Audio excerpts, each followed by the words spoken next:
So I hope you watched my previous video about 14 things that I think I know now that I watched the official E3 Fallout 76 trailer. But here are 3 things that occurred to me that might make this new Fallout 76 really stink.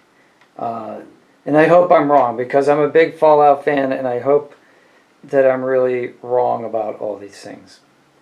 The first thing that comes to mind is that when we see these scenes, and these are like the brushed up, beautifully polished scenes for the trailer, these look like opening crawls for me. This doesn't look like gameplay particularly. But when we look at the vault, the graphics look exactly the same to me. Exactly the same. And when we see people walking later, you know, it doesn't look that much more polished than it was in Fallout 4. So all these scenes, and maybe there's a little bit more color. It's not as gray as the Boston scene in Fallout 4, but the lighting effects, everything looks exactly the same to me, and that's a shame. I wish there was a big leap of technology, maybe. The other thing that is a little bit of a concern to me is that with the rural setting of West Virginia, do you remember that really bad Fallout DLC, Fallout 3 DLC? It was called Point Lookout. Point Lookout took place south of the Capitol Wasteland in Virginia, and they really relied on some old stereotypes of like country bumpkins and stills and just things that are associated with country folk. That's not, you know, it's like the city slicker versus country folk kind of prejudice, and I don't like that. I know Fallout 4 had the Brotherhood of Steel versus the Institute, and they talked about racism in that kind of way, but I gotta tell you, that was a little more sophisticated. I hope they don't fall back on this rural versus urban thing.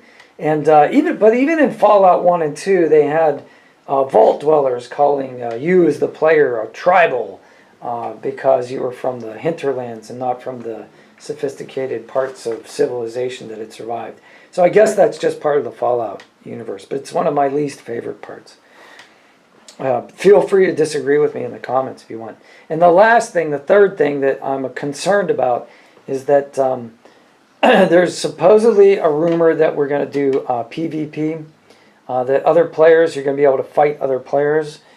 And I'm afraid that if that happens, well, what I'm guessing is that it'll probably happen in designated areas.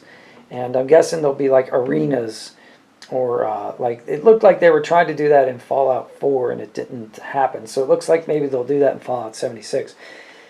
And those arenas may be in urban areas. But if that's the case, and you have to rely on experience in order to get good, if I'm not in the top echelon, or if I have to buy skills in order to be able to do PvP, I'll just roam the wasteland. I'll just roam the hinterlands and do side quests, which is pretty much what I do anyway. I mean, I've beaten the main quests in most of these games, or in the games and most of the DLCs, but yeah, if it comes to that, I'll just wander around and do my own thing, because honestly, one of the great things about Fallout is the exploration of the scenery and the settings and the little side quests, and I don't want to be forced to level up when other people do, you know, at the rate that other people do. I mean, games where you have to be the best the first week, it's just not my style. I like the leisurely pace of the Fallout series. So those are my thoughts about why Fallout 76 might stink. And if you have a counter argument, or you want to talk about anything, give me a comment. And if you want to hear more videos, please subscribe. Thank you.